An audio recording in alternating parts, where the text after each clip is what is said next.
Hello and welcome to another Smurp video, and today I'm very excited. We are looking at Excalibur Omnibus Volume 2. Now, just so I'm clear, this is just a normal cover, not the direct market cover. I brought this cover because, well, I didn't get a direct market cover with the first one, so I thought, hey, you know what? Why make it different and make it not fit my collection? But generally, most times I get direct market covers these days. Because they're cool and unique, I guess. I don't know. I like them. Anyway, we've got this beautiful cover. So we've got the team. We got Megan. We got Captain Bruno. We got Kermit the Frog.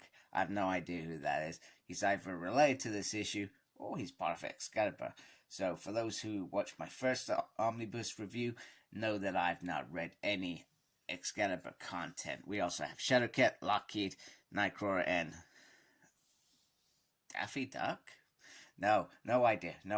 But anyway, the cover looks cool. I love the swords on there. I do feel like it's a bit overkill with the swords, but if that was how the comic was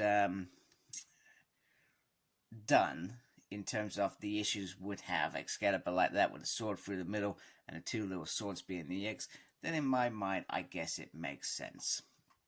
And obviously I've got Volume 1 next to it. And I'm probably doing this a bit early because I don't usually do this, but you can see them together and they look very, very nice. So at the bottom you got Captain Britain Omnibus Volume 1, you got Rachel Gray being Phoenix, I guess, in Volume 2, I have no idea.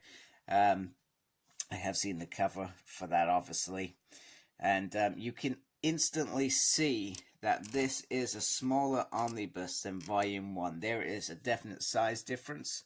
Either that or they've got very good at compressing these omnibuses, because I'm seeing these reprints and they are definitely looking smaller these days. So maybe it's just the way that it's being printed. Let me just gently shift that aside.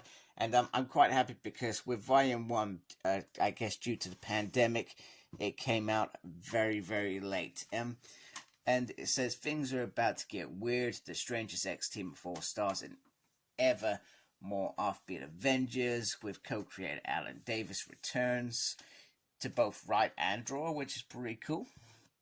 And then let me just adjust my camera just a little bit more.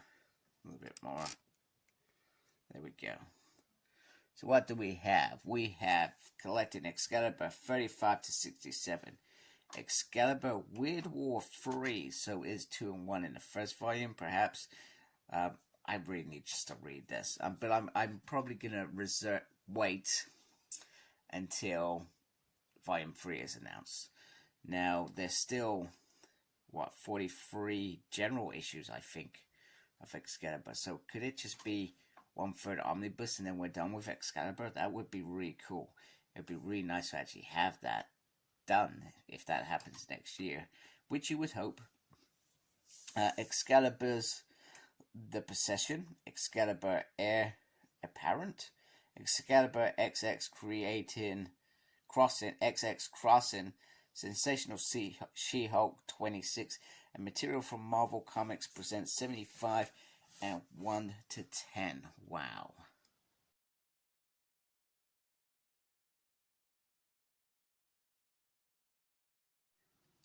So if I've counted correctly, there is 37 issues plus material from 2 issues. So there would just be segments that I guess would focus on Excalibur. So that is, I always feel like 40 is a nice size omnibus. It's not too much, and it's enough that it's not too big, because let's be honest, we are getting some big omnibuses coming out at some point, and I would suspect that Marvel would have, in theory, they would have planned this in terms of how many omnibuses they wanted to release. So they would have looked at the content that they wanted to go in there just to ensure that this would work. So you get the creators, so British born Alan, which is good.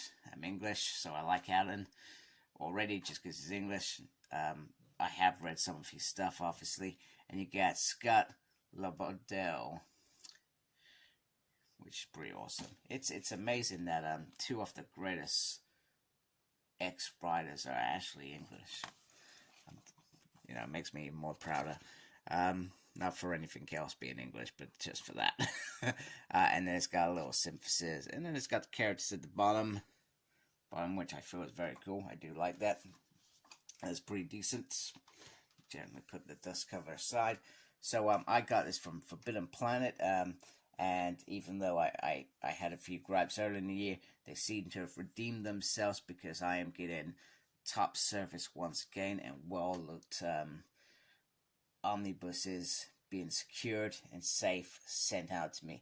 It's either because I complained so much and they got tired of me sending stuff back, or perhaps because they got so much stuff back that you said, wait a minute, this is not a good way to be running our business.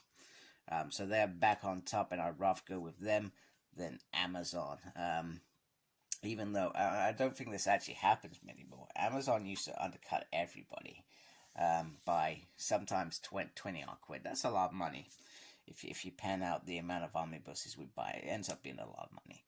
But with them, once again, I was getting these issues in terms of the books weren't arriving mint, because they've got their, I guess, their environment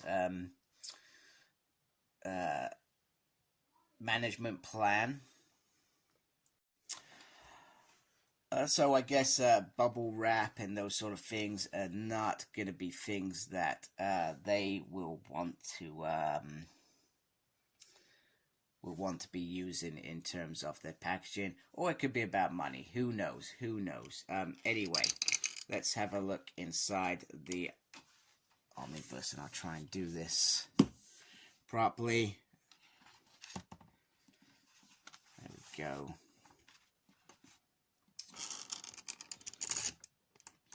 Get this at a decent angle, which is the biggest thing about this. We got the writers, the pencilers, the inklers, all those creative people involved. Now, I love this page. Always a lot of fun looking at this page, because we get to see when it begins, which is in 1990, and it finishes in July 1993. And then we've got all the beautiful art. Now, this is a massive omnibus with 1,024 pages. I guess in my mind, it felt smaller, but I guess some of these books are massive in terms of what they have more pages, etc. That is the only thing that I could feel. Some of these specials have added the content of it, but I'm really looking forward to reading this. So you got some beautiful art in here. You've got reoccurring characters like Ahab as villains. Pops up a few times. Sentinels, etc. Jubilee pops in there. And we also have the Captain Britain stuff as well. Now, there is a different costume Captain Britain in this book, and that's the direct market cover that I have picked up for my Captain Britain omnibus when that finally comes out, which I'm hoping is soon, because I am dying to read that one. But yeah, this is certainly a good omnibus, good amount of material to read, and if you're not ready like me, I guess we can go on a ride as Ahab again. And Deathbird, I'm really excited to read this. I cannot tell you how excited. And at the end, it has this bit, which I thought was a bit weird, because it's got 100 issue special. Now, as far as I'm aware, we're not at the 100 issues, but it's in here. So I'm not sure if they're just referring to 100 Excalibur related issues or what, but it's certainly seems a bit weird. And then we've got some cover art, etc. at the back, which is pretty cool. Some sketches. I love all that stuff. So let me just carefully bring that over. So yeah, I'm really excited to read this. I cannot wait to read this. I guess the question is, do I wait for volume 3 before I begin, so that I'm just in one big journey and there is no gaps because we're looking at, what, maybe a year until the next volume's released. So anyway, I hope you liked my overview, and sorry I can't tell you much about what the story is because I generally don't know. All I know is I love these characters, and I've probably kicked myself enough for not finding the time to read them. But I probably wasn't collecting trade paperbacks when they started releasing them. I was generally into over hardcovers and omnibuses at the time, and just finding the time to read stuff on Marvel Unlimited.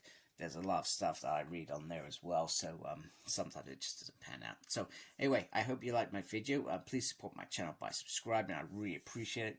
Make sure you look after yourself, very important, and embrace the geekiness. Take care, folks. Goodbye.